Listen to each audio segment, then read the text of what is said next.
Hello friends, welcomes to all of you. આજે આપણે apply ઇન્ડસ્ટ્રીયરિંગ in ઓટોમોબાઈલની અંદર વાત કરવાના છીએ ઓપરેટિંગ કેરેક્ટરિસ્ટિક કર્વ, કે જે બે કર્વનો ઉપયોગ કરવામાં આવે છે. બરાબર છે, કે જે એક સિમ્પલ ટૂલ છે. બરાબર છે, કે જે આપણે ક્વોલિટી કંટ્રોલ જાળવવા માટે જે ઘણા વર્ષોથી ઉપયોગમાં આવે છે.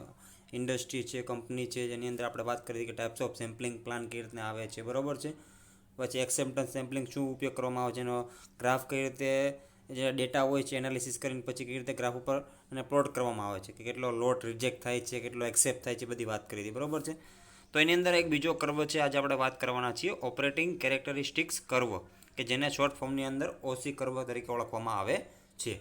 An opening characteristics curve is a simple tool that has been use quality control, કે જે સિમ્પલ ટૂલ છે ને જે ક્વોલિટી કંટ્રોલ કરવા માટે ઘણા વર્ષોથી ઉપયોગ કરવામાં આવે છે. બરાબર છે, widely applied in the particular sampling field, કે જે સેમ્પલિંગ જે આપણે આખો લોટ જે સેમ્પલના અંદર જે આપણે ટેસ્ટ કરવાનું હોય કે સેમ્પલિંગ ફિલ્ડની અંદર ઉપયોગ કરવામાં આવે છે.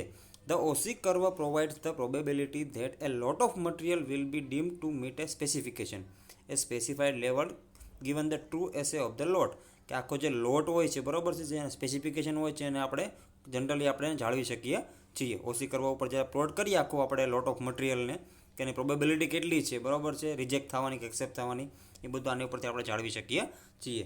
In the application considered here in it provide the probability that a grain shipment will be accepted given the true value of assay for the lot, કે આપણે જે એક્ઝેક્ટલી ટ્રુ વેલ્યુ છે આખા લોટની હોય એક્ઝેક્ટલી ઓસી કરવા ઉપરથી આપણને ડાયરેક્ટલી મળી રહે છે. It directly measure the probability of type of two error the construct the OC curve for a given sampling protocol. It is necessary to know all the relevant component of variance and their distribution as a function of level of contamination in the shipment.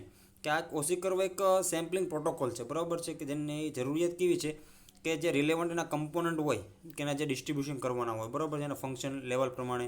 તો આપણે જેની error આવતી હોય probability of error type 2 ટાઈપની એની error કહેવામાં આવે છે કર્વની અંદર. બરાબર છે, તેની ઉપર આપણે જાળવવામાં આવે છે.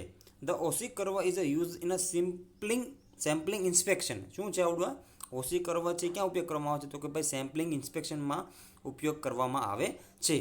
It plots the probability of accepting batch of item again the quality level of batch, કે આખી દાખલા તરીકે આખો લોટ તૈયાર થયેલો હોય, બરાબર છે, તો લોટની અંદર જે પ્રોબેબિલિટી એક્સેપ્ટન્સની આખી બેચની કેટલી છે અને એનું લેવલ કેટલું છે, ક્વોલિટી લેવલ, બરાબર છે, એનું ઇન્સ્પેક્શન કરીને પછી એને જાળવવા માટે આપણે ઓસી કર્વનો ઉપયોગ કરવામાં આવે છે.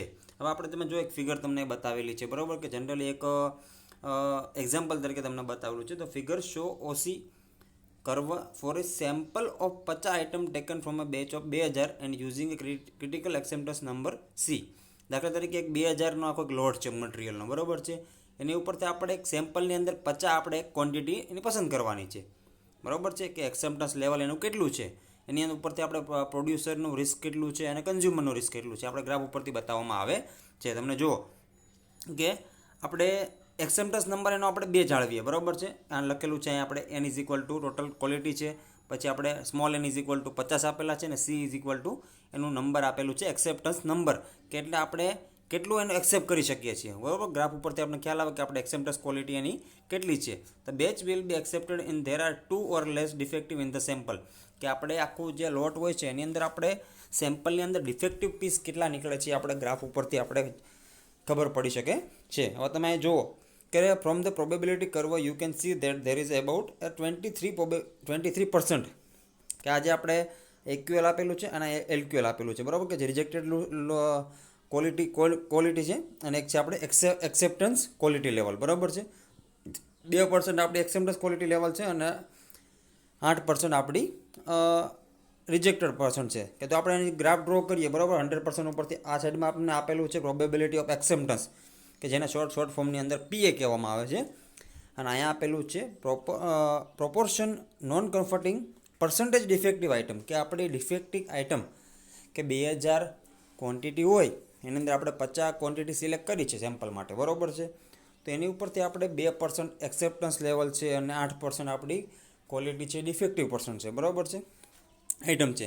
એના પર આપણે જે ગ્રાફ આખો જનરેટ કરીએ છીએ, બરાબર છે, તો એના પર આપણે જે 23% અહીં મળે છે એટલું શું છે, it is the probability of acceptance batch, કે એની આપણે એક્સેપ્ટન્સ બેચ એની એટલી છે કે આપણે 50માંથી આપણે એટલું એક્સેપ્ટ કરી શકીએ છીએ, જેને કહેવામાં આવે છે કન્ઝ્યુમર રિસ્ક, બરાબર છે. જે આપણે એટલો ગ્રાફ તૈયાર થાય છે આ બે વચ્ચેનો જે ભાગ આવે છે એને કહેવામાં આવે છે કન્ઝ્યુમર રિસ્ક. અને જે આપણે ઉપર છે એલક્યુએલની અંદર, બરાબર છે, 90% 100% એને કહેવામાં આવે છે પ્રોડ્યુસર રિસ્ક, કે પ્રોડ્યુસરનું રિસ્ક હાઈ હોય છે અને કન્ઝ્યુમરનું રિસ્ક ઓછું હોય. તમે જોઈ શકો છો કે જ્યારે કોઈ કંપની હોય કે જેનો પ્રોડ્યુસ કરતું હોય મટીરિયલ, બરાબર છે, તો મટીરિયલની પ્રોડ્યુસ કરતું હોય જેમાં ડિફેક્ટિવ પીસ ઘણા બધા નીકળે છે. અને કન્ઝ્યુમરનું કેવું હોય છે કસ્ટમરની અંદર, કે આપણે કોઈ પણ વસ્તુ ખરીદવા જઈએ એટલે શું કરીએ કે આપણે વસ્તુ બધું ચેક કરીને આપણે લઈએ છીએ, કારણ કે એને લોટમાં બનાવવાનું ને આપણે એટલી બધી ક્વોન્ટિટી આપણે લોટમાં આપણે ખરીદતા હોતા નથી. બધું વસ્તુ આપણે ચેક કરીને લેતા હોય છે, બરાબર છે. એટલે આપણે પ્રોડ્યુસરનું રિસ્ક વધારે હોય છે અને કન્ઝ્યુમરનું રિસ્ક ઓછું હોય છે. એટલે આપણે આ ઓપરેટિંગ કેરેક્ટરિસ્ટિક કર્વ ઉપરથી આપણે જાળવી શકીએ કે આપણો એક્સેપ્ટન્સ નંબર કેટલો નીકળી શકે છે, ક્વોલિટી એક્સેપ્ટન્સ કેટલી નીકળે છે.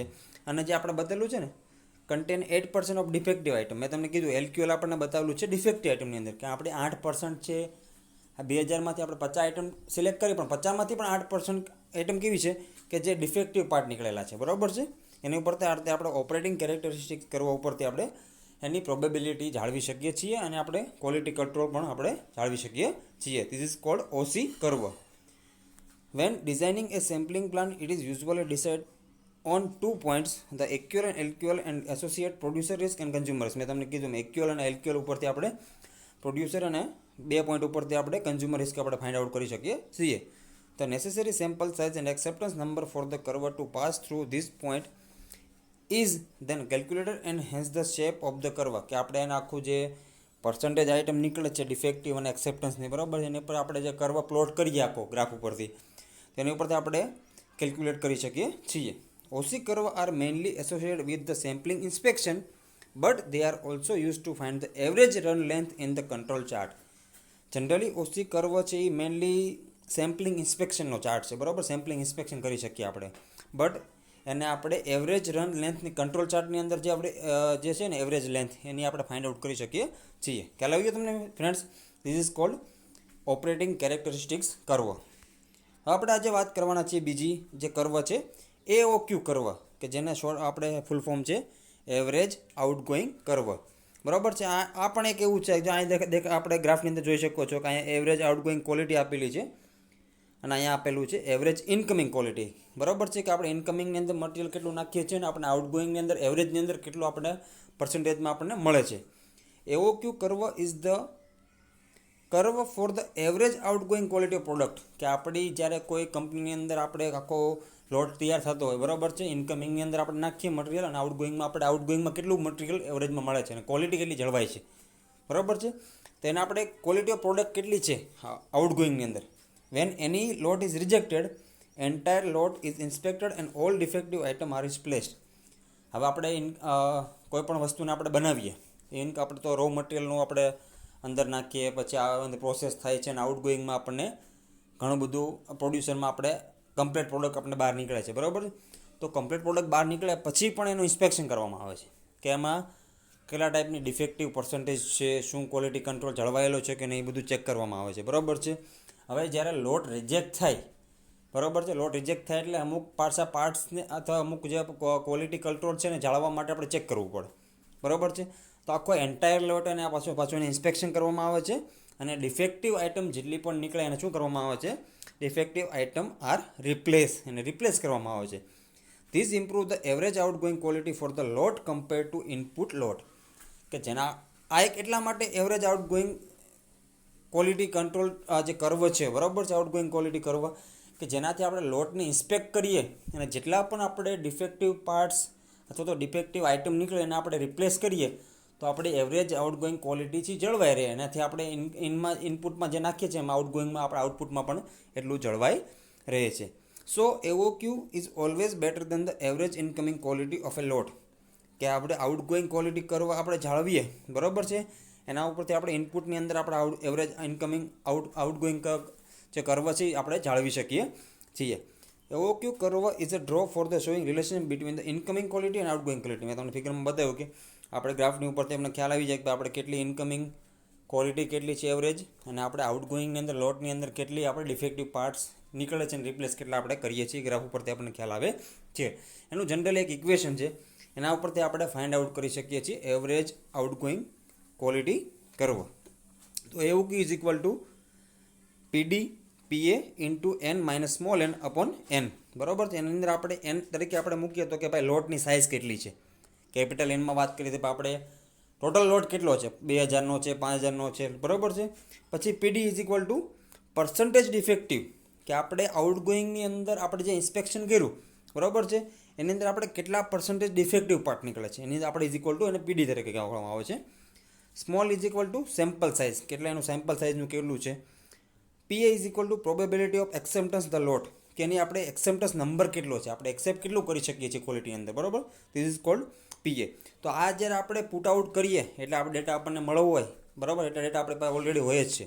જ્યારે આપણે એવરેજ આઉટગોઈંગ ક્વોલિટી આપણે ફાઇન્ડ આઉટ કરતા હોય તો આ ઇક્વેશન ઉપરથી આપણે ડેટા પુટ કરીએ એટલે આપણને એવરેજ આઉટગોઈંગ એક્ઝેક્ટલી આપણને ખબર પડે છે. When n is a very large ratio for the become unity and so it can be omitted both and can be determined using OC curve. એના રાન આઉટ આપણે very large ratio હોય છે એની અંદર, બરાબર છે. લોટ સાઇઝ તો ઘણી બધી હોય છે ને, એટલે આપણે ઓસી કરવા ઉપરથી પણ આના ફાઇન્ડ આઉટ કરી શકીએ છીએ. ખ્યાલ આવી ગયો? તો આજે આપણે બે ચાર્ટની વાત કરી છે, OC curve and AOQ curve. Okay friends, આજે આજના લેક્ચરમાં આપણે એટલું રાખીએ. Thank you all of you.